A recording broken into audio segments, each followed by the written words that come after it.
ব্যাপার, এখন আবার কাজের মেয়েটা ফোন দিল।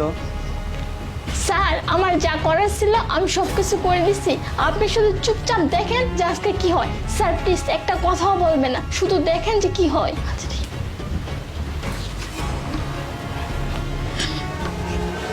কিরে শান্তা, তুই আমার রুমের টুল নিয়ে কি করতেছিস? না ম্যাডাম, হয়েছে কি সিলিংটা তো অনেক নোংরা হয়ে আসছিল, আর আপনি বলছিলেন পরিষ্কার করতে, আমার আর মনে ছিল না, তাই আজকে পরিষ্কার করে দিলাম। এই তোকে বলছি না যে যখন তখন আমার রুমে ঢুকবি না। না ম্যাডাম, আপনিই তো বলছিলেন পরিষ্কার করতে, তাই তো আইসি, তাছাড়া তো আসি না। আচ্ছা যাই হোক, চলে আসছিস, এখন আর কি করার। নেক্সট টাইমে আমার রুমে আর ঢুকবি না, ঠিক আছে? যা। আচ্ছা ঠিক আছে ম্যাডাম। এই শোন,